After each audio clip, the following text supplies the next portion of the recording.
Gonna rock it now. Rocket Jacks and Aurelia. T-Force. Welcome to the rework of the T-Force. Now we going hard cause we bumping at the beat source. It's a 3-course dinner of dudes bringing the news and stats, interviews and cash from the pro scene. So fresh and so clean, like you're leaning with Nami in the bot lane. Keep it hot like Brand, practicing his dot game. Give it to you easy like your Resi in a bot game. Imagine Draven at prime time. Now ulti like LeBlanc can copy that 4 times, but manlier. Knock it up like now fight planning a family-er. You gotta be tuned in like Sona on the ad wall. Get on the chat call. Can a podcast really be all that? Of course. How do 4 guys make a Triforce? Ooh, wrong button. Hi, guys. Welcome to Trinity Force Podcast. My name is Adam Ponophobia Cogswell, and I am your host for this lovely evening. We are on episode number 215 of the Trinity Force Podcast. I am joined by a great group of guys this week. DeClaude is with us. Howdy. Chira. Hi. Punch. Good evening. And Daze. We're joined by a swirl this week. It's a swirling swirl. Yeah. No, we're not gonna know when she wants to like pipe in and talk about something. She's really good at rotations, though. She's been going to the Monty School of Rotations. She's got it taken care of. So as we move forward, I'm going to try to jump right into this, guys. Thank you so much for watching the Trinity Force Podcast. I really hope you guys enjoyed the Ghostcrawler episode. And now if you're back after the Ghostcrawler episode, we're going to jump into patch 4.20. So big thanks to Ghostcrawler, Riot, and everybody else who came out for that episode. It was a lot of fun. And a lot of people really enjoyed the insight that he brought. So I think everybody else in this crew had a lot of fun. Really looking forward to him coming back on eventually, too. So. Right. And if you didn't hear at the end of the interview, there's a lot of, I will say that out there in League, and we need to talk about this, and it's a good segue into bringing Riot Light on, who we asked to come on. We asked Ghostcrawler to bring him on. He suggested it, too. Episode. Yep. Right. I think a lot of people are very ignorant when it comes to Riot and like what Ghostcrawler does and what other people do. I mean, it's not necessarily, Riot Light and all that, but I've had a lot of comments on YouTube, and granted, some of them are trolly, but people that are just like, I hate Ghostcrawler. Ghostcrawler's ruining the game. I want to see the numbers behind this. I want to see how he killed it. And you go back and look, like World of Warcraft is at 10 million subscribers again. They dropped to 2 million because the game was getting static, but that wasn't like Ghostcrawler's fault. So, I can get in this big rant about it. Well, I mean, they were down to, 7 million subscribers, and then they boosted back up to 10 million. So much for a dying game that he was a part of. It's just social media wildfires starting. None of it holds any merit. It's somebody starts going on about something, and then it just spreads, and people who don't even know anything that's going on are just regurgitating what they're reading, and it's bullshit. So, unfortunately, he was in the crosshairs for it, but everybody knows if you saw the episode, he's. Well, you can't even blame one person for a perceived fault anyway. It's ridiculous to think that like a company is at the whim of one individual, and that one individual gets complete control over everything that's going on. Like if you think about if that's your thought process behind it, that's really, really childish, and you should probably look into it way more. But really, it's ignorant. Like Change your thought process. Educate yourself. I do want to talk about something else we have going on here, guys. As of this week, we are helping out with Prolific Games. They have a new Kickstarter out there for their game called Flapjacks and Sasquatches. I actually have it right here, so if you're watching live, if you're not, go check it out. It's a really fun card game. It's a tabletop card game called Flapjacks and Sasquatches. You can go help them by backing the Kickstarter for this, and if you give them $25 in the Kickstarter, you actually get a copy of the game and the expansion they're trying to fund. Now, they're really close. They're only like, I think it was... I want to say $1,000 or something off from it being backed. The last time I checked, it really wasn't that far off, so they really want your guys' help to do this. So you can go check it out. It's at bit.ly/tforcegame. What it is a card game, and I've actually got some of the cards right here in front of me. And how you play this game is you have 2 decks, right? You have like a tree deck, and you have a deck that has a bunch of like play cards in it. And the whole point of it is to try to chop down trees and get 21 points. Each tree is worth a number of points, and while you're playing it, you're trying to outwit your opponent by playing cards like Paperwork that prevents like tree huggers from being played, and you can play Paul Bunyan, and all trees automatically get chopped down, and everyone has to get a new tree. And there's a way to like put blisters on people's hands and like break their axes and stuff. It's a really fun game that you can play with much people. Get drunk and play it. Why not? But it's the life of a lumberjack. Yeah, it's a life of a lumberjack. Get drunk at night, wake up and chop down trees, and then call in Paul Bunyan and Babe to help you out, right? But I think I'm going to get a copy of that because we have a family night now that we've been trying to do board games with, and that looks like fun. How many players? Only 2, or I'll send you the copy after we're done with it. Sweet. Because I'm gonna go ahead and play it with well, Prolific Games, for those of you who don't know the company, it was actually started by two guys who listen to the podcast. William Sininger and John Harris started the company 2 or 3 years ago, and they've made other board games. They have some board games for the children, and they have another board game for people, like more like our age. And they went out and made Sasquatch or Flapjacks and Sasquatches, and the Kickstarter really kicked off. And they came over to us and said, "Hey, can you guys help people, get into this game and go check out our Kickstarter?" So if you have a tabletop night or you like to claw, you have a family, this game is a lot of fun. It's family friendly, and it's really easy and it's just really easy to get into. So go check out bit.ly/tforce game. And thanks again, guys, at Prolific Games for sending this over. We'll talk more about it on Wednesday after I get to really play it. My brother and I were like at each other's throats. You need to bring it up so we can play it too, Adam. I will. Yeah. We'll get drunk and just play. Hopefully I'll come up to Columbus in a few weeks. Party Punch time. And meet everybody. We can all play all these games and really talk about them. So. All right. That's that, guys. Again, bit.ly/tforce game. You'll find that there. And moving on real quick, we have 2 donations that came in I do want to talk about. So another way to help fund the podcast here is by giving us a donation. Michael donated $10, and Paul Dale donated $20 over the last couple of weeks. So thank you guys for your donations. Awesome. Thanks, guys. Thank you very much. You're the best. Thank you. Everything a little bit helps. We've already paid for the new servers, so we're all good for the next year. But anything you guys want to help us out with, we're ready to go. Don't forget to go check us out at reddit.com/r/T-Force Network. All the new videos get posted there. There's discussions. I'm going to start posting Monday discussion threads so we can all talk and, have a good discussion topic. I don't know. I got nothing. So we're going to move into season 5 discussion now that I've spent 10 minutes of your time. Beautiful transition. Yeah. No one said smooth. No one said segues were my my strong suit point. I got nothing. I haven't podcasted in a week and a half, and I'm not drunk. Wow. Yeah, you need to drink a Get little on bit that, more. son.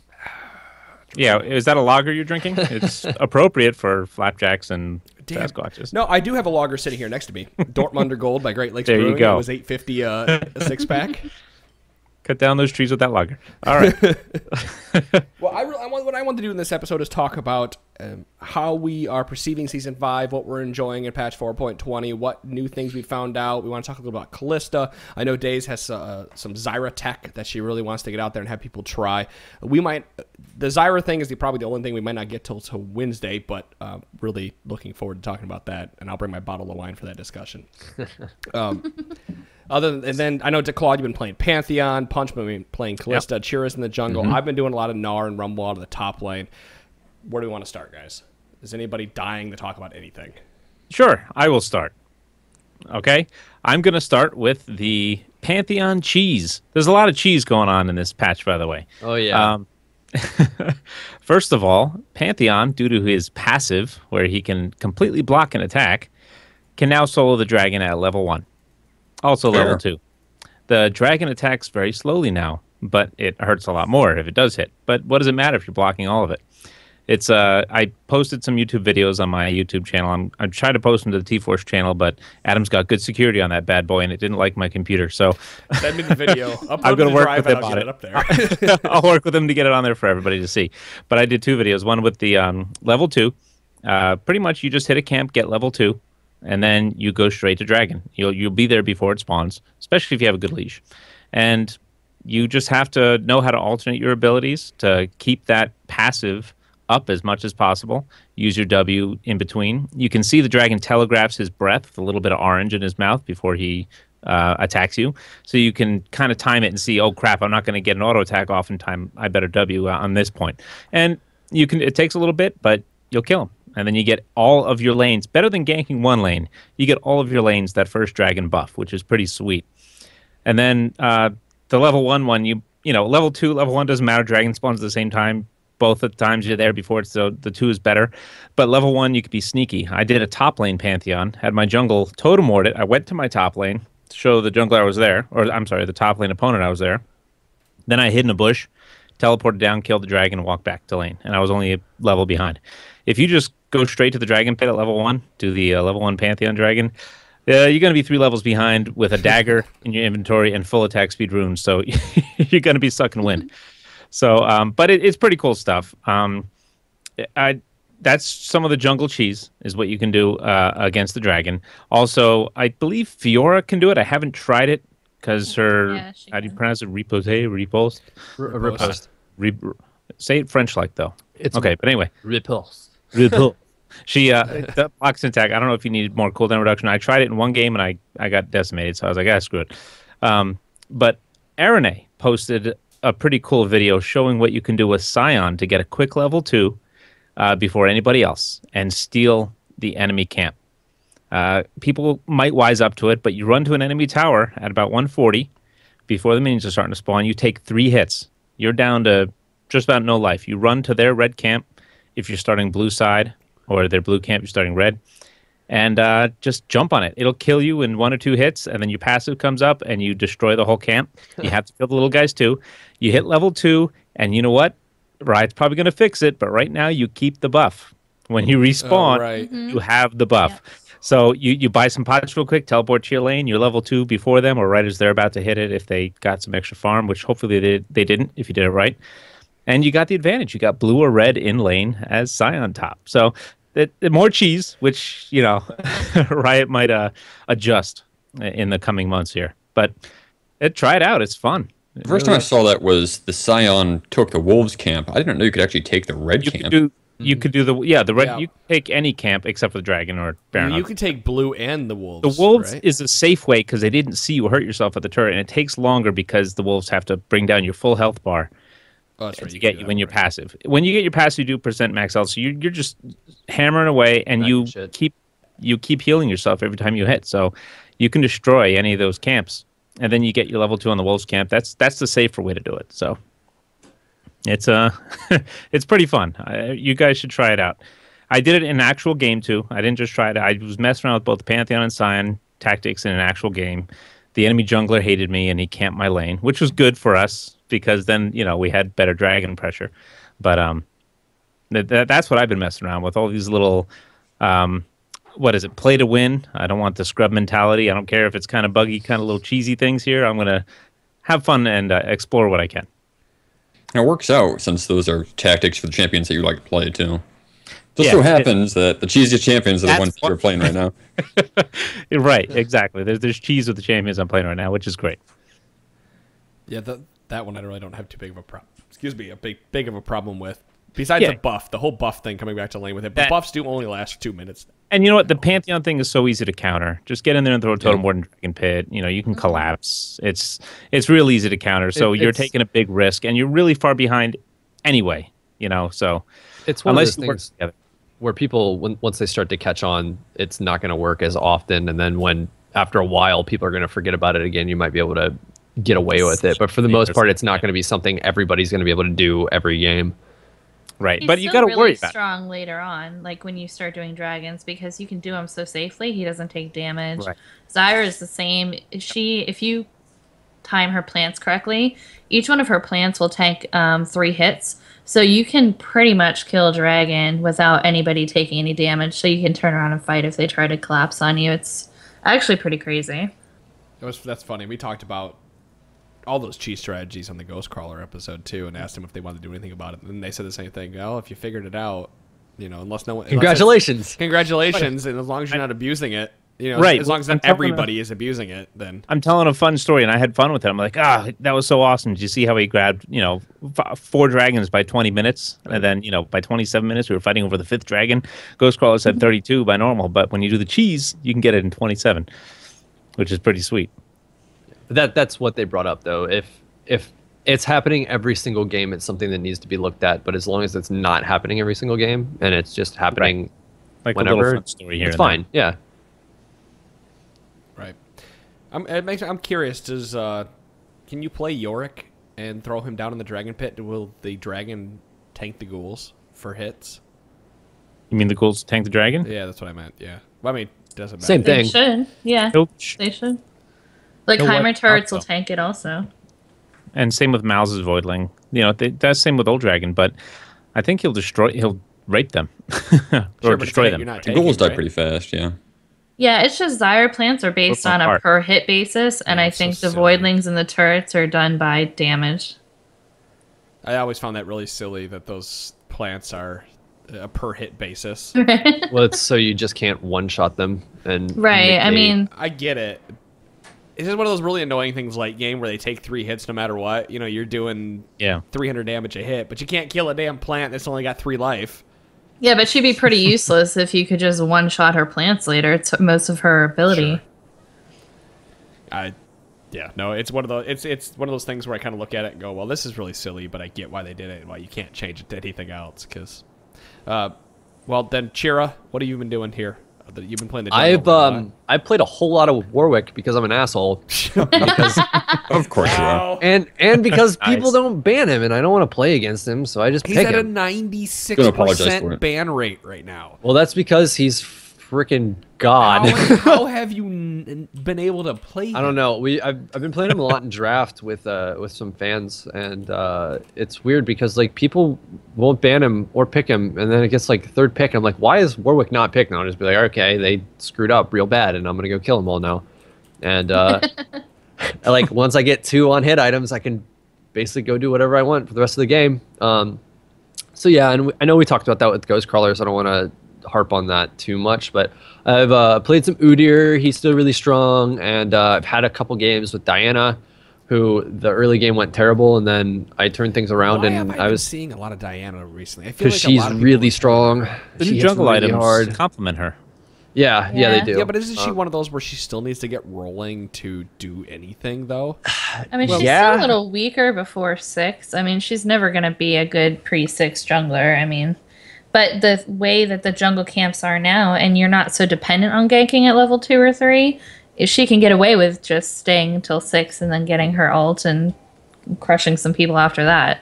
Well, and the other thing is too, and this is again why I think sustained junglers are so ridiculous at the moment, and I'm counting kind of Diana in that because her shield's up all the time. All the time. And it's always doing damage. Okay, so in the past, you play a champion like Warwick or Diana or somebody who, for the most part, is kind of mana intensive as long as you're spamming abilities in the jungle. But now when you buy a machete and you're doing camps and you're kind of have like a mana and health pot rolling while you do it, a lot of those mana problems just go away because even if you don't get the buff, you're kind of still sitting at half mana once you clear wraiths or something else. And then you can immediately go and gank, or you can keep using your mana to clear camps or whatever. So I think that was another one of the things that really helps her out is that if somebody comes to invade or if you want to make a gank happen, you still have mana to go do it, regardless if you take the buff or not. And like I said, I didn't necessarily get crazy fed early on her. I was pretty even. I think I was like 3-3, and then team fights rolled around, and I had... What did you build? Let's see. As far as your jungle item, what smite did you get? Did you get the Trailblazer? I forgot we never brought that up to Ghost Crawler. Hold on. Let me check, because I'm bringing it up right now. I got, I think it was the Skirmishers, but no, it was... Get Devouring No, I got Magus on her because the 20% cooldown reduction is ridiculous when you can use her abilities all the time, and then that extra ability power just... You dump it into somebody, and I was one-shotting their carry and their AP mid and whoever else. It was a blast. I had a lot of fun playing her. Okay. You're motivating me to play her now. Yeah, you should pick her up. So speaking of jungle champions that people aren't playing or people might be doing weird things with, I've been thinking about this a lot. It actually came from what Chira had been talking to me the other day, was why aren't we seeing a lot of Zac? Wow, I'm looking right here. Whoever is typing, make sure you add that to the document. Thank you. But anyway, Zac right now he's number 76 in the top champions pick rate, right? He's only at a 48.95% win rate, but he has a 3.0 KDA. Like he has higher than most all other champions. It's they actually highlighted on here. Let's hear. Warwick has a 2.86. Zac has a 3.0 KDA right now, like a 3.0 to 1. And I'm curious, why don't we see more Zac out of the jungle? He has a lot of sustain. He has a lot of damage. He has percentage of life damage. And is it because you still have to level E to be able to do any kind of ganks? Or, do you know anything about that, Sean? I haven't gotten a chance to play him yet. I really, really want to. And another thing that is probably kind of forgotten about too, he's awesome when you go to invade a jungle or you need to get somewhere and you don't have a ward or you're doing something kind of sketchy, because if his passive pops and you have your 4 little guys down and your top laner is still in top lane, you can teleport to your little bloblings. Yeah. So you can... Oh, you can teleport to those guys. Yes. And does it make him immune to damage when you're teleporting? Yes. Yeah. So like it'll keep him alive even longer. It gets pretty ridiculous. Wow. I love playing Zach, but I haven't got a chance to test him. I really want to. I would still say you're probably going to be maxing E, but again, this is going to be one of those things where but you could still probably do you could probably do a couple early points in the W or something. You definitely can, but here's the thing with that potion that is forever rolling. The longer the fights go with the camps, for the most part, when you have a champion like that who's restoring his health, you're leaving camps with more health than you went in with. So like, it makes Plus it so the first clear from the machete. The first clear is that's what I'm talking about. That first clear is kind of hard because you don't have as many health potions. But once you have that first clear done and you're clearing the camps, there's like this little sweet spot that you'll hit, and all that regen with the machete and the health that you're getting back. That's why sustained junglers are so strong right now. I mean, I could see Cho being a motherfucker and Zach too, but our buddy Shinslammer thinks Nasus is just. I could see Nasus as well right now. Thallium was playing Nasus, and he was actually soloing Dragon as Nasus pretty early on. Well, Nasus has been able to solo Dragon for a long time, but does Wither affect Dragon's attack speed, which is already slow? Okay, because I know you can't use it. Can't use it on him. The thing about all of these changes is it takes so long for solo queue to kind of catch up to all of the changes. So even though like Zach might be really strong right now and Nasus might be strong, it's going to take a little while for people to figure those things out. And then it's going to take even longer for other people to catch on to what everyone else has figured out. So it's really a trickle-down effect, and you'll see it start in the higher elos, and then slowly the lower elos will catch on to it. So Zach might be great right now, and we just haven't seen much of him. Sure. Well, and the other thing, too, is once you get the AoE smite, it's like that speed that Zach, usually has the issue with clearing the jungle just goes away because he can AoE down the camp. So so I mean, it's and 20% CDR and 80 AP when you get Magus is actually a very big deal. That's why I'm curious. I've seen a lot of Mumus get the smite that gives tenacity. Right. Yeah, I can't remember the name. I don't remember the name. It's Juggernaut. There it is, Juggernaut. Yep. But I don't see why I don't see why you're not grabbing Magus, for example, or whatever you want to Magus, because it's 20% CDR for your ultimate. Like your ultimate is up every team fight at that point. That 20% CDR is nothing to laugh at. Like that's so big, especially just when you're 20% or 25% CDR on someone like a Mumu, where you cut your ultimate from 120 to 90 on a cheap item. Yeah. Yeah, on a relatively cheap item with that boost of AP, if you can get it rolling early, you can do a pretty big chunk of somebody's health and have it up for like every minute and a half when you want to gank or whatever it is. I'm still laughing at anybody that's calling it. I want to see people try it. I want to see you try it. I haven't tried. I don't play jungle, so obviously, but I'm talking like Wrecker who plays a lot of jungle. Yeah, he's been talking about getting Magus on there. Yeah, he's going to bring that jungle Swain back. Yeah, right. I can't wait to see that. But the other go ahead. I'll let you. I was going to say Daze has a good point, but really want to try what is it? I can't even think about it. The Feral Flare equivalent on Elise too with Devour maxing her W. I really like if I land a stun and I have that rolling like into a QW with inner spider form. I just want to shred people, and I think it'd be fun to do. So I'll be trying that out as well. That upgrade is so ridiculous. The way that it stacks now, the fact that you get 2 stacks per kill or per assist. Like there are so many champions that, like Elise, how many times do you hit like 2 or 3 people with a spiderling? Like those are easy assists. Or if you have someone that has get freaking Locket on somebody and shield someone, or if you have Lee Sin and he safeguards somebody, like there's so many ways to get assists in this game, and when you're giving 2 stacks for every single assist, it's just an incredible amount. Like it stacks so quickly. That's funny because I feel like I'm always trying to find a way to get an assist. Even if it's just for that extra like 30 or 40 gold, I'm like, here, have a Locket shield. Like, give me an assist. That's a good point, Daze. Are we going to see Jungle Karthus back? Just open with an R, get assists on everybody. Oh, God. Auto attack. What? And he takes an auto attack item that's not going to help him at all. Right. I mean, that's terrible idea. I mean, that was great until like we thought about it. Until you're like, wait a minute. Oh, bringing back that AD Karthus. Magi starts with 5 stacks now, it makes it 1 stack away from Goldie Fish. Right.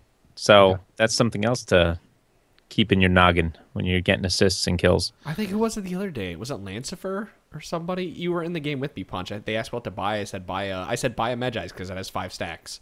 I think you were in that game with me. I've got no recollection of that. Yeah. I remember Does it- buying one on support. I bought one, but I didn't die enough. Actually, can it go below 5 stacks if you start dying with it? Bought or is I don't 5 the know. bottom? I've never died after I'm I sure bought you it. can go. I'm sure you can go below Okay. it. I don't know. I bought it last night. I was like 6-0-3 in a game on Zyra support, and I bought it. But usually once you get it, if you're that far ahead, you're not usually dying. And if you get it and then you're dying a lot, then you shouldn't ever buy that item again because it's just not worth it. Like, they but gave I it a think better. it causes you to play safe, and I think it really makes you make good decisions when you start buying something like You that. lose a half of your stacks now on death instead lose of half. third. So Yeah. it punishes you more for dying, but Right. boost. Right. Yeah, you just have to be smart about what you're doing with it. If you're buying it just because and then you go and take stupid risks, then it's not worth it. You're better putting your money somewhere else. But if you can make good That's the decisions and, keep it up at those high stacks, it's definitely worth it. You're buying it because the MOBA Fighter guide you read told you to buy it second item. Right. That's not. God, I remember when I first started playing this game, and I thought those guides were the gospel, and it was just Me like, oh, too. man. So did I. I had the pronounce. You could print out the abbreviated version. Oh yeah. Yeah, it was And then terrible. So I it's had amazing. a pocket ready guide of everything I shouldn't be doing in the game in front of me. Well, I do want to take this conversation to another area of Summoner's Rift. Days, you actually brought up a really good point earlier when you said that a lot of the stuff that is changing is going to trickle down from the top.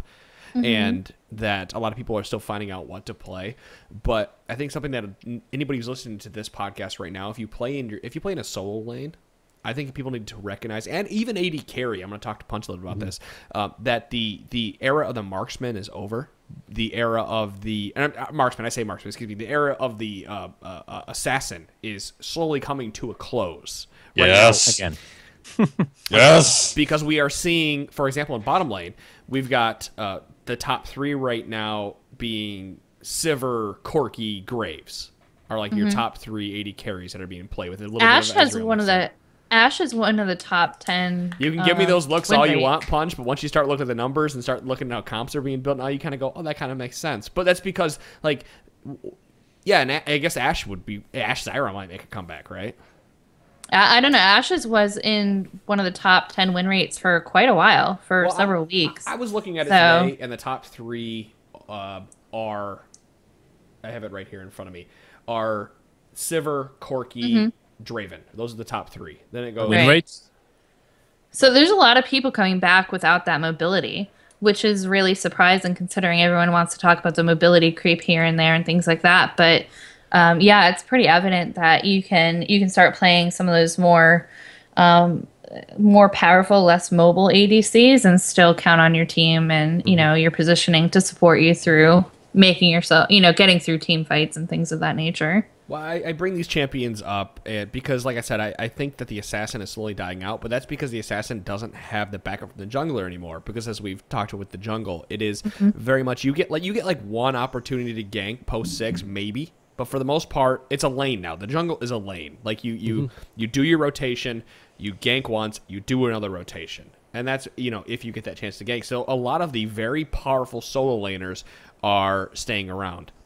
Well, you're also seeing less Kazakhs and other things out of the jungle that are kind of faux assassins and I'm saying that not necessarily less as in people aren't playing it, but you see them less because they have to spend so much more time in the jungle. It's a lot harder to jungle the squishier high damage champions. If you jungle in a certain way, if you use your smite on the Raptor camp, you can gank really early and clear ward, or just clear ward to affect a lane, even if you don't follow through with the gank after that point. But usually you're going to run in, follow through, and that really is a gank booster that we didn't have last season. Is the ability to have a free ward clear, because a lot of junglers like Lee Sin would start totem because it helps with his abilities. You don't have a sweeper, so now you do have that option. So I feel that the birds is the most ridiculous of the jungle buffs, because not only does it tell you when you're near a ward and are seen, but then it gives you true sight so you can go kill it. So then you're making money off of it. So you basically have an upgraded sweeper land, or that, and and it tells you when one's nearby. It's not like when you put a pink down and you have to put the pink down and then hope that there's something near it.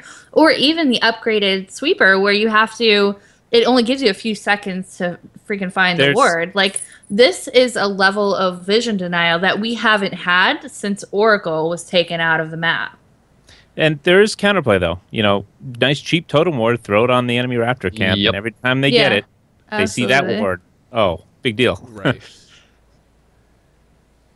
Yeah, but that takes a lot of foresight from your mid or your jungle. That means, buying extra wards. Jungle, usually you're going to pick up a sweeper early, so you won't have a totem to throw over the wall. So now you're depending on your mid to do it. I mean, yeah, there are easy counters to it, but then you have to count on your team. Since so many people have been Raptors, sorry, I need to ask a question about this. With the Raptors, and you have true sight. Let's say you find a ward immediately. Like, say let's just, for the sake of the conversation, you find one in that pit as soon as you smite, right? Okay. If you don't kill it, do you have true sight on that ward for the extended period the ward is out? For that entire 60 seconds the ward is on the map. Do you have true sight of that ward? Or is it only if you see it, then walk away from it, it's gone? It's a timer. Yeah, if you walk away from it, lost your option. The reason I ask is because I think a lot of junglers and a lot of stuff that we've been preaching in the podcast is to not watch yourself while you're doing a lot of that. So... yes, it is really powerful. A lot of junglers will watch themselves. They'll go back and forth. There's a lot of people that will, back and forth between lanes. But I think a lot of new junglers, if they're listening to this advice that we've talked in past episodes, will smite, walk by a ward, and not notice they walked by a ward. I actually want to... This was something that was hit on in the Ghostcaller episode that I don't think a lot of people heard as well. They said the changes to the jungle were in part to kind of combat I can just go and auto clear the camp while I'm paying attention. Otherwise, you should have to pay attention from where they're going to. They want you to pay attention to what you're doing in the jungle rather than just, I can completely watch the map while I just auto attack these down. Raptors hurt a lot more than Wraiths do, by the way, just so you know. I've had points where I had to run away with 2 little Raptors left. The Raptors are one of the scarier camps, in my opinion. And it's because those little, you have to clear the little ones now. It's not necessarily always smartest to clear the big one just because the little ones hit so hard. They all hit really, really hard. They hit harder than the double golems, in my opinion. But the Krugs. Yeah, those Krugs. Crumps. The other thing, going back to the assassins, they added a lot of vision in with the scuttle crabs and the wolves, and part of being an assassin is usually leaving your lane. Like, you usually want to roam, you want to snowball, because as an assassin, if you can't 100 or 0 someone, you can't really do your job. Like, you're not made to be a sustained DPS, like, except for maybe Ari. Like, once she gets her burst off, she can hang back and then do some more. But Zed and things like that, you really have to kind of 100 to 0 someone to be your most effective. And when you can't roam and you can't, get those easy kills from other lanes, or when it's more difficult, then it's going to make it a little bit harder for you to scale the way that, you usually see assassins when they start carrying games. I can see that point. Assassins, they're hit with this a little bit. That inner turret having a shield now and shielding people around it. Yeah, that's a big job one. Harder too. So as much as the scuttlecrab vision can stop an assassin, it can also help them though. So you can't you can't just say that the scuttlecrab also hurts assassins, because say the team with the assassin gets the scuttlecrab and then they're getting to that lane even faster. Right. So I mean. There's that trade-off. Towers now, what is it? Towers don't have as much armor MR. They don't have as many in the outer turrets. Towers, however you look at it, are dying more quickly. So if you leave a lane to go help somebody as an assassin, it's going to go down. Your tower is going down, and you're losing tons of map pressure if your tower goes down, just because you don't have something to retreat to, especially in mid, where it just opens up the jungle on either side and it makes your jungler's counter jungling job much easier.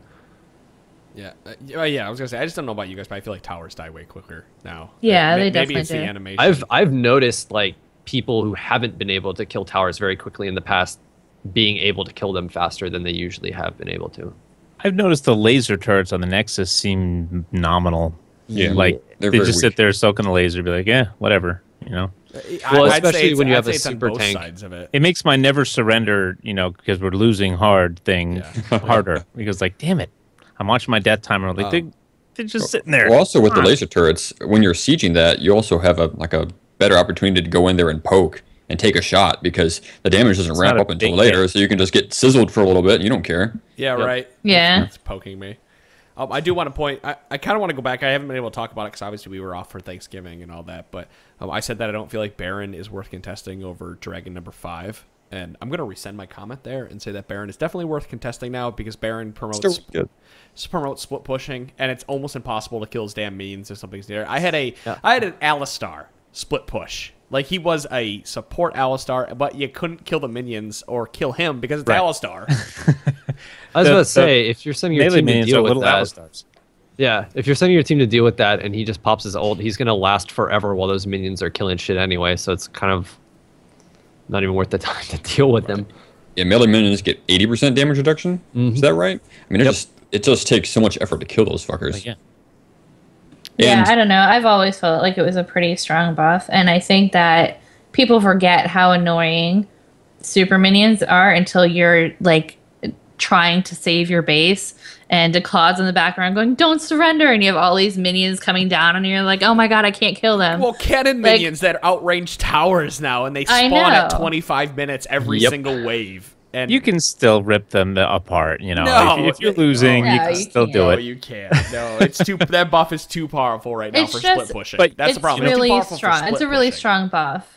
If you're behind though, it's a good way. Also, if you manage to sneak it or steal it from the enemy team who's ahead, it helps keep them from pushing you. As long as you're there with them, though. If your team is all solo queue, I'm going to go over here and farm here. I'm going to go over here and farm here. I'm going to go in the woods.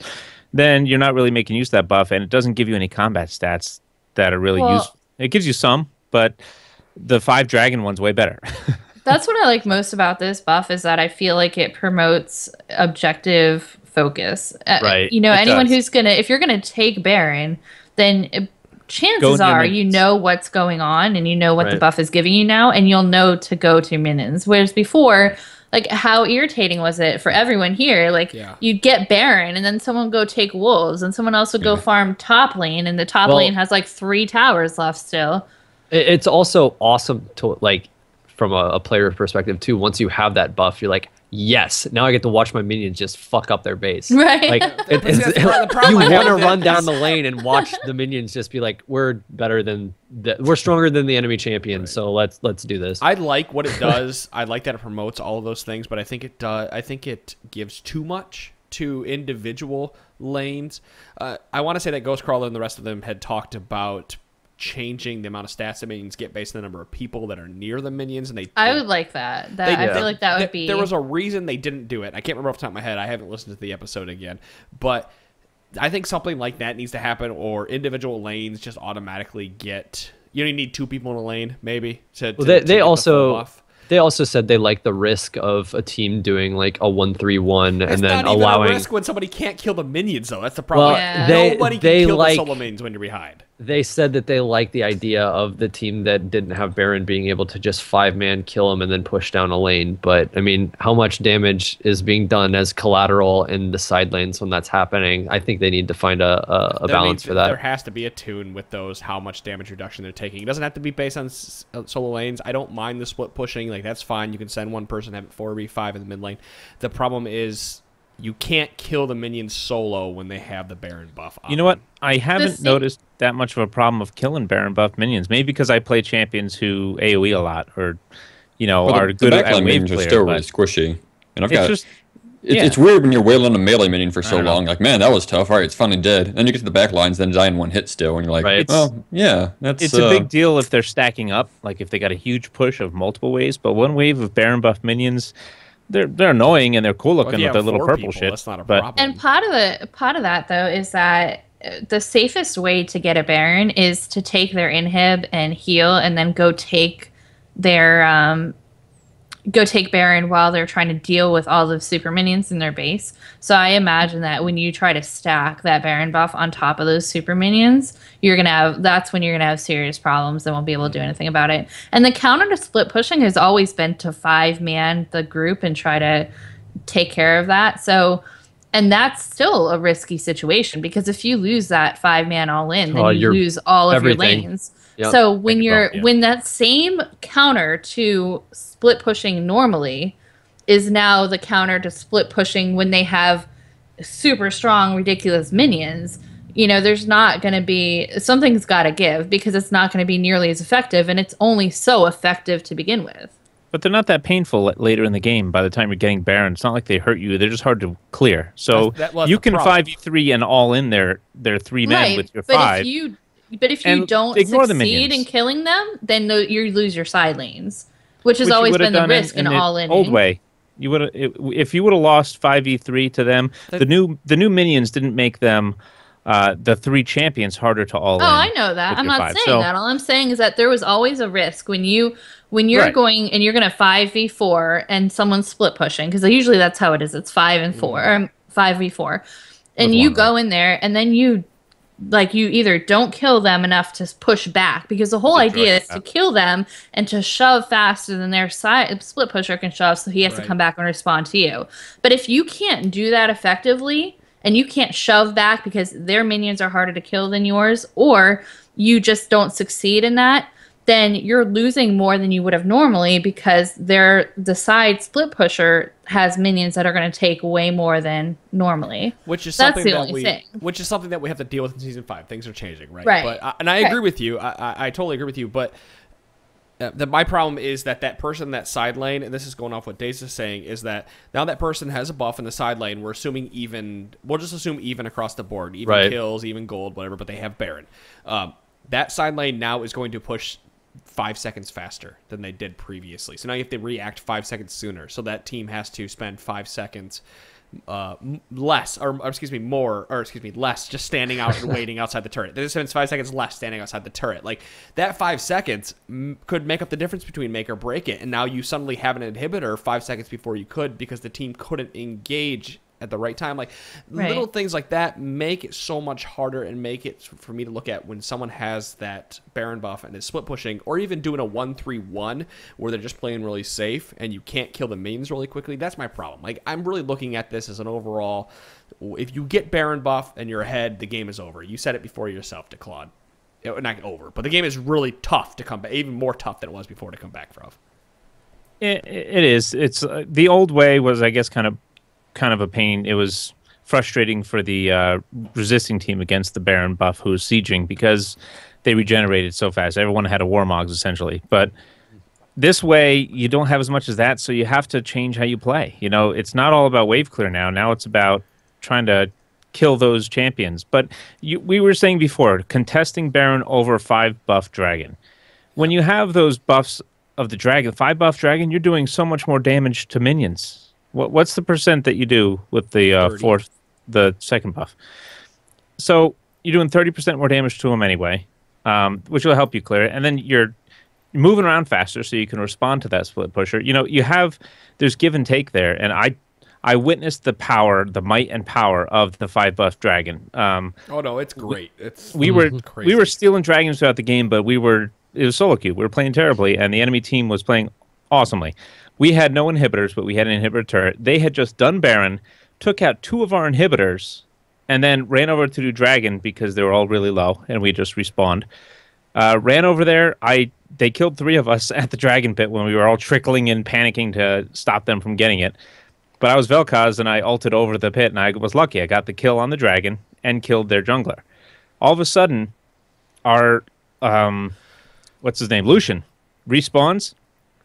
I don't know if Punch has had this before, but 80 carry with 5 buff Dragon running around when you're hyper carry like that late in the game, he just destroyed everybody, and there was nothing they could do.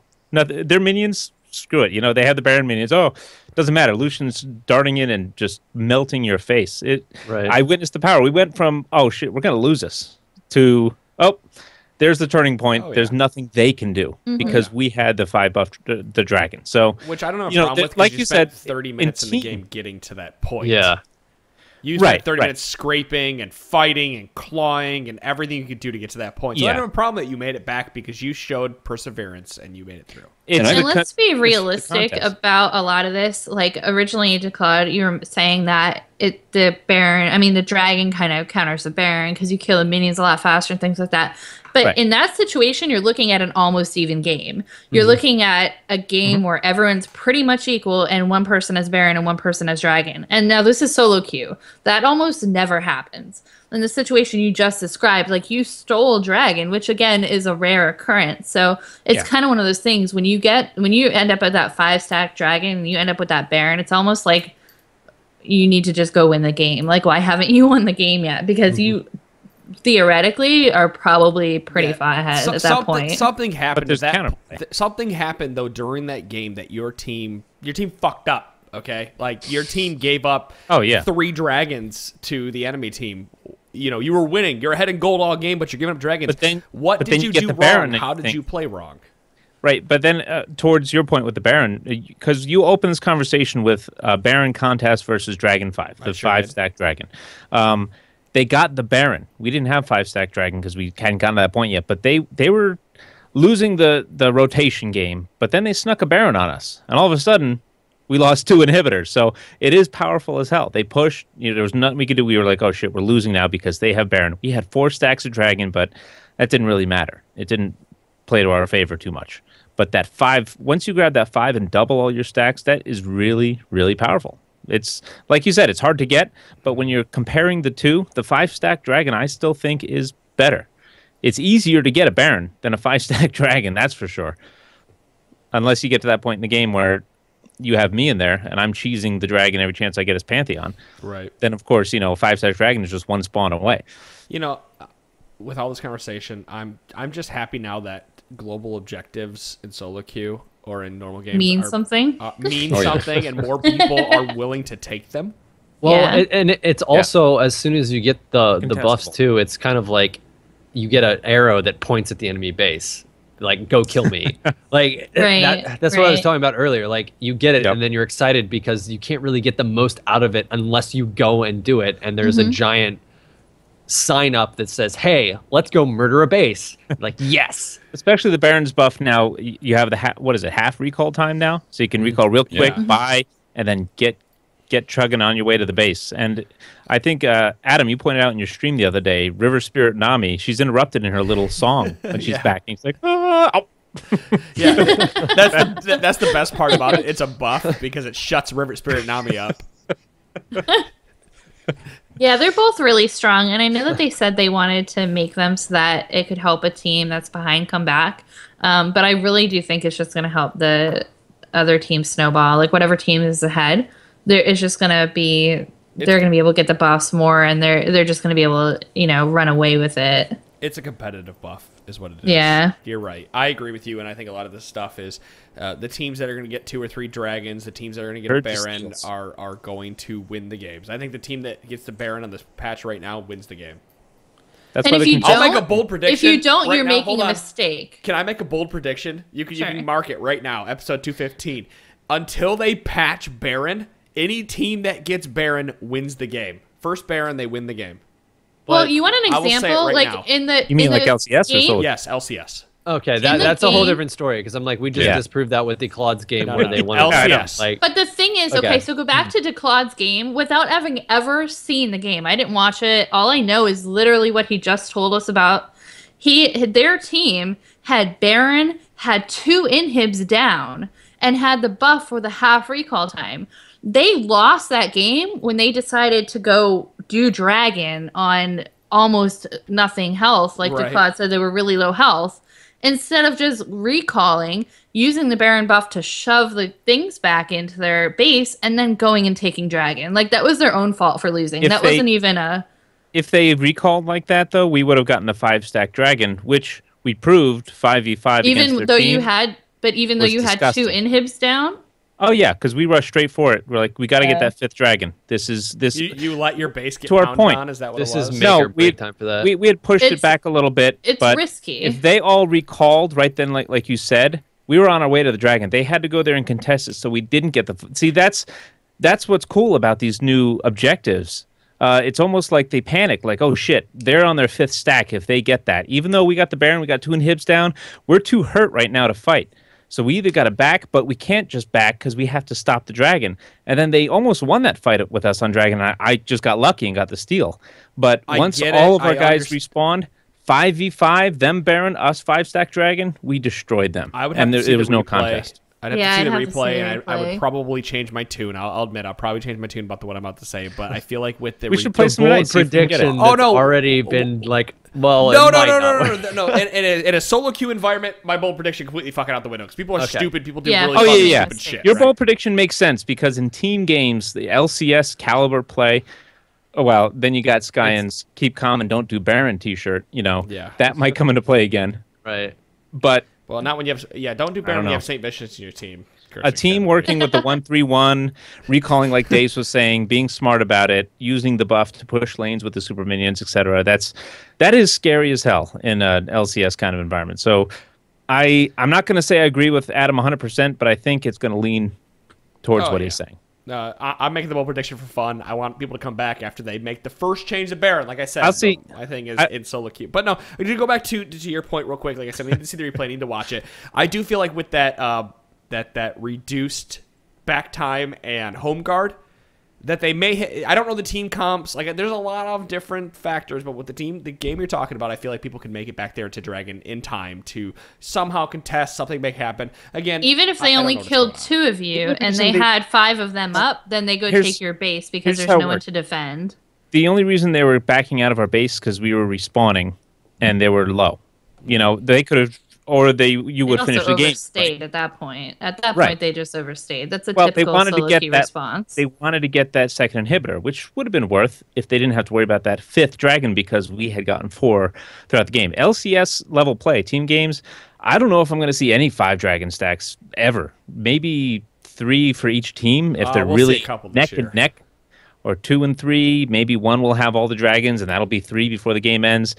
I don't know. We'll see someone like EG versus one of the low level. Yeah, those long game teams. Challenger games or one of those qualification games maybe. But right now in the competitive play later on, maybe the summer split, I don't know if we're going to see a 5-stack versus Baron decision being made. I think we'll see one. Crazier things have happened in the LCS. I mean. True. Poppy won a game in the LCS. Crazy. Poppy dominated 2 games in the LCS. Oh, has she won 2 now? Is she 2-1? You mean the expansion? In the expansion tournament, yeah. Mock Newton lit it up in 2 games. I know she's 2. Then she's 2-1, right? I know she lost a game. I know like Poppy that, lost a game. So. I think the fact that team, your enemy team, DeClaude, felt so inclined, or felt like they had to contest that 5th dragon. It was a panic move. It's just what makes this game so much more fun now. Like I really enjoy that decision making come late game. For all the objectives, objectives are really powerful, and it compels your team to take them and to contest them. It becomes that if I didn't get lucky and steal it, the game would have been theirs hands down. They made the right decision. I killed their jungler with my laser, and then swept it over Dragon and killed it before they could kill it. So I got lucky. Of course, I felt good about it, and it was a good story, like Ghostcrawler was saying. It was a story I'm telling you guys, and I'm getting excited thinking about it. Like, wow, that was awesome. You see people typing Vel'Koz the God in chat and everything, and it was just like, that was cool. That was an awesome story. And because this happened, go in the bar with my mug, raising it, talking about the big fish. Yeah. I'm still all for it. Like, steals and everything. Like, yeah, good job. Clap your pat in the back. That is a story that makes it better. That's exactly what they're going for. Right. I'm happy with that. I do want to... I'm not going to end this podcast yet because I did spend 10 minutes early. I'm looking at you, Punch, because you haven't talked this much. Let's talk Kalista. Jen, you can talk a lot about this with her. I want you guys to spend... I don't even care if it's 45 minutes talking about Kalista. I've supported Kalista a lot, too, in the past. I would be right Bonus! Kalista talk. Let's hear it. All right. Basic impressions for Kalista is that she has great potential. And by that I mean is that she has a really high skill cap, and she has all the tools. And the fact that I think that's how Riot balanced her is that they gave her all these tools, but they balanced her by making her like really hard to play. She's fundamentally different in how I play normal AD carries. Normal AD carries, I click move. When I would, sorry, I should rephrase that to attack then move, because you have to wait for your attack animation to finish. Now it's move then attack, because you're moving before your attack animation finishes. So I have to completely adjust my mindset when I'm playing Kalista. Yeah. I mean, she's even different. I mean, she's different from everybody. And I also have to count my clicks, because if I'm in the middle of a frantic team fight and I'm right-clicking my target multiple times, which I'm prone to do, guess what's going to happen? You right-click your target twice, you're jumping into the team fight. You don't want to do that. No jumping in the team fight. That's bad. So I think that's kind of how they balanced her. I was intrigued by how Riot gave her a large amount of utility along with her mobility, because those are two things that they don't mix with AD carries. You have your CC marksmen like Ashe and Varus, who can't move. If you jump on them, they're sitting ducks, they die. And then on the opposite end of the spectrum, you have Lucian and Ezreal, which are high mobility enchants, but no CC whatsoever. In comes Kalista. She's fantastic at kiting. She's got a slow on her E and initiation potential with her ultimate. So, again, all the tools, but she's so hard to play. Weird to play right now. And she has a good range. Like, her range is not lacking. What is her and range? she does a lot of Who's it damage. comparable to? It's 550. It's not. It's longer Graves? than 550. No, It is 550 Vayne- because Vayne Graves is is 550. 525. Punch will yell at me about this every day because I used to say Vayne's is 525, Vayne's is 550. Yeah, Vayne's 550. Kalista's 550. And I think that along with her kit just screams that she's supposed to be a lane bully. And I also say that because she doesn't have any scaling. Right. And she doesn't have any passive that affects your auto attacks to make them stronger. She does have her W, which does bonus damage when you attack the same target as your support. And she kind of has some... she kind of has a little bit of scaling with the infinite stacks on her rend. I mean, once you get to late game and you're attacking the tank over and over again with all your attack speed, you're getting a lot of stacks on that tank. Once you hit rend, it's going to hurt. Oh yeah, you know what? You just made me think about something. Her W, you get bonus damage on champions that your support is attacking. Whoever your Marked Oath is. target Yes. is. Whoever the support, if support hits somebody and then you hit them afterwards, you get like a little extra bonus damage. I how noticed it a lot in lane, not so much in team fights because it's so hectic. So is there synergy with Leona's passive there?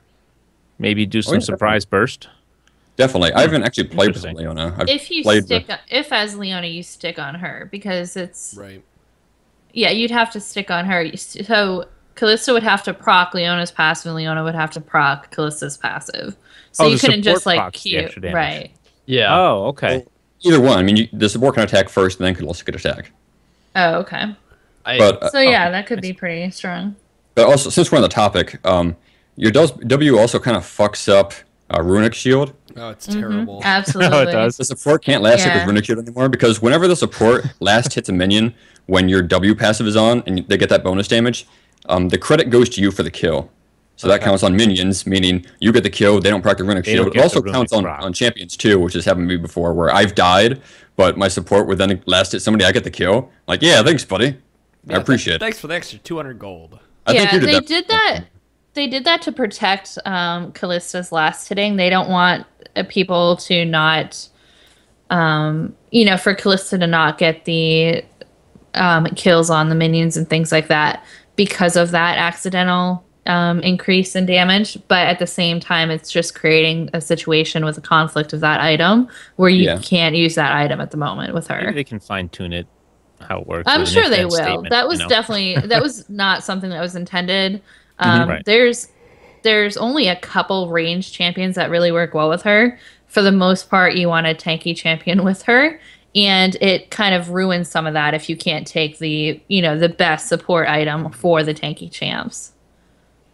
I found it weird on the topic of support partners. You're right, Days. Tanky champions are the way to go, and I think a big portion of that is because of her ultimate, where you can suck in the support into your Pokeball and then throw them back out again, or they throw themselves back out. Oh yeah, again. they throw themselves out, and I like to bring up. I'd like that because you can't troll your support for the most part. I mean, you could always grab them away, but Still control them a little bit because like, what the hell just happened? well, and here's the other thing too. I've played a decent amount of support with Kalista, and for the first few games that I played it, and somebody like Kalista ulted me, I whiffed the shit out of that the throw. Oh, I did too. That whole game.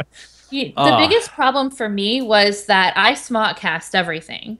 And in order to use her ult, you have to left click, which is a button that I rarely use unless I'm buying something or moving my map. Like I don't use it for abilities. So I'm trying to use this ability and I can't figure out how to launch the damn thing. And because I'm not used to activating an ability like that. I don't know why, but that felt just natural for me to left click to make the ability. Like I got it, and the first thing I did, I smart cast everything just like you. Yeah, I smart cast everything. The other mistake that I made is I'd like click past the range thinking it would just make me go the full distance. Like say there were people jumped up and I wanted to go the exact max distance I could to try and get them right on the edge. Yeah, what does that do? You do nothing. You just sit in it. Like if so you gotta click click past it, you're stuck. So you have to click in that ring. And so then you I'd don't sit there and move I'm for a like, minute I'm and gonna you're do like, something. I don't understand. Yeah. I'm like, I'm gonna do something awesome, and then it's like, oh, buzzkill because I'm so bad at this game. But no, she really seems to reward people that are really good at AD carry, but at the same time, you kind of need that support that's really in sync and knows how to follow up, or you can't get the most out of her kid for it. Right. I mean, like on the topic of her ult, in addition with all the problems you guys were talking about with using the ultimate, there's another issue in that there's no indication for when Kalista's going to use it. Right. You know, you just pick up the support right away, and it immediately stops what the support is doing. If the support's about casting something, it stops that. But it also stops disjoints projectiles too. So you can save their life by picking them up before a projectile hits them and kills them. Not only that, and maybe this only drives me crazy. I don't know if you guys experience it, but it locks your camera. Yep. Like it just, you can't. It's the most irritating thing, and then you kind of lose where you are because when you're used to playing with an unlocked camera, you follow your champion around your screen, and then all of a sudden your champion has teleported to the middle of the screen, and you have no idea what's going on. I've seen some cheese with the Anivia egg. If you grab it before she dies, have you guys seen the fiddlesticks? The fiddlesticks. Yeah, that's pretty cool. Oh, what? Can he? You can start pre-casting your ult, get picked up, throw him, and then he's casting his ult when he gets thrown. That's amazing. Right. You can throw Cog. It's really dying. good. Is a Cathian surprise, so you can throw a little bomb at people. You can do some really interesting things that stuff you with can it. do with it, and I've been saved by it a couple times, like when I would normally have died, and then someone saves me. Yeah. And I like playing. Like Fiddlesticks is a good range support that you can play with her. I feel like I play Zyra with her because Zyra has 2 forms of CC that actually have a decent duration. So you can get thrown in there, you get an automatic snare, you get an automatic knock up, and you can get out of there before they attack you just because of your amount of CC, as long as you hit your snare. If you don't hit your snare, you're dead. Annie would probably be good just because she has an AoE stun. She could jump in there, do that. She follows up with a double stun. Right, exactly. But in terms of, like, you don't want to do it with, like, a Sona or something where you only have 1 form of CC. You're kind of screwed on that, but... Well, Flash Crescendo, you don't have to flash. Yeah, she's just... That was tricky. Like, you're putting a lot of... You're dead. Yeah. And you'd have to, like, the other issue is, you come out and you don't even necessarily... Well, okay, and you don't have control over when you're using it. With Flash, you can premeditate what you're going to do and who you're going to hit. That is very disorienting, like that whole ult process. And then you get in it and you feel like, oh my god, I have to do something, and then you do it. Like, it's just not nearly as... and maybe it's just because it's new, but it's not nearly as smooth as if you just flash ult. With all of this said, though, Kalista is... I think we can all agree she's not a solo queue support. She's not making a great solo queue support by any means because of all of the reasons we listed. She is definitely a very high skill cap, high mechanically skill cap champion. I see her coming. I see people like Curse Cop and other, like, there's a couple Koreans that anybody that's really good with Draven. That's where I was going. Take the time to learn Draven. They're going to learn Kalista. I'd say move over Singed. Don't chase a Kalista. I've tried chasing them, and it's like up. It's like, and she'll kill you. She'll cut you down. You know who's really good against her is anyone with range, because she can't auto you in order to kite. So she has to depend on like, if you're a Caitlyn, you outrange her, so you can attack her without her jumping back from you. And then anybody with, like, an attack speed slow. She gets destroyed by Wither. Right. You lose a lot of... People are going to forget, or, maybe haven't thought of yet, that her attack speed is directly related to her her mobility. So if you're eliminating a good portion of her attack speed, then she's not going to be nearly as able to evade you as she was prior to that. The 1 or 2 times I played her, I felt like she had a really low base attack speed. It felt actually no. I checked it out. She's middle of the road as far as base attack speed goes. Yeah. I mean, I figured I was wrong, but it felt slow comparatively to what I'm used to. You know what it is? You can't attack. You can attack animation cancel with her, right? Because you jump. So you do, even though her attack speed is technically middle of the road, it's going to be on the lower end of that because every other ADC you can cancel your auto animations, and it actually increases the amount of attacks you can get off. So with all that in mind, do you build her any differently than you would like a run-of-the-mill AD carry? I have not. I've done the standard Infinity Edge and Zeolitem build with her. I did try Ghostblade because at first I thought movement speed on the active would synergize with her ult, but movement speed does not synergize, synergize with her passive. The distance on her passive does not scale with your movement speed. It scales on your boot tier. So brown boots, then the upgraded boots, then the enchantment. Those are the 3 tiers that are going to affect your passive. So now, alternatively, if you get an attack speed slow or a movement speed slow, like on Wither that we touched on earlier, you're going to jump less. So it's kind of weird like that, where your movement speeds, if your movement speed goes down, that affects your distance, but movement speed going up doesn't. It's just your boot tier. And keep in mind, if you're playing her, that you get your jump is increased by 25% if you're moving backwards away from. I also thought about Blade the Ruin King on her, because at first I thought you'd want a lot of attack speed with her, since you could attack more, move around more, and just keep hopping. But when I figured out how hard she was to play, you'd pretty much have to be a robot in order to use her passive perfectly with multiple attack speed items like a Phantom Dancer and a Blade of the Ruin King. And I figured I'd prefer Phantom Dancer because you're already so good at kiting. What do you need the active on Blade of the Ruin King for? Now, it could be good for chasing people because you don't jump as far when you jump forward. But as far as it's just like people diving you and you running away, you don't really need it. I would prefer the attack speed item from Phantom Dancer, just so you can kill your single target faster. I think it's a good time to point out as well that if you're looking at OPGG or LOL King, whatever it may be for win rates, that to not base Kalista on her win rate because of how hard she is to play. Yeah, can I, and this isn't, I said this earlier on Twitter, and I don't think it's going to be really popular, but she's one of those champions. Like, there are champions that just have naturally really high skill ceilings, and Kalista is probably one of the highest in that regard.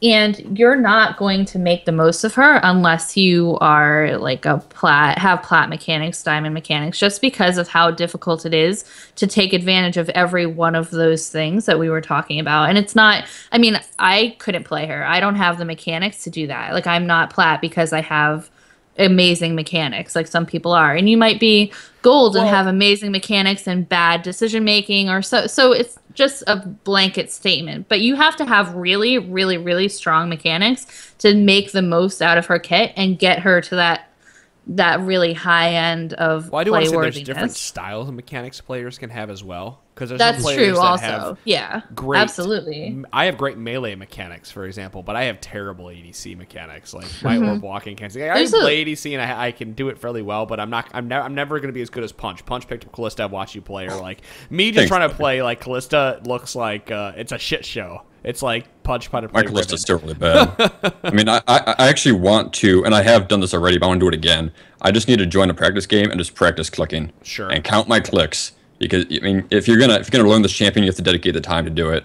I feel like she's great to play also if you're just learning to like attack move in general, because it gives you a very, very strong visualization of what you're doing. It rewards it. Attack. I found her so much harder to play orb walking, attack moving, because it's not the same type of animation. It isn't even the same. Yeah, it's a completely different thing than any other AD carry. I tried to spread my spear love to all the minions so I could rend them real quick and kill them all at once, and I just couldn't do that. I would attack, and then the second one would start going off again because I had high attack speed, and I couldn't click fast enough, and I just couldn't get the hang of it. She's hard as hell to play. She is hard. She is. It was funny when I first saw her kit. I thought, oh, she's got built-in orb walking. She's probably meant for she probably is she's probably easier to play. You know, I mean, you don't need to try as hard to orb walk, herp derp, and then she actually's released, and it's like, no, you have to click more in order to do the orb walking with and her. You have to click Not before only you that, think you have to click too. Like,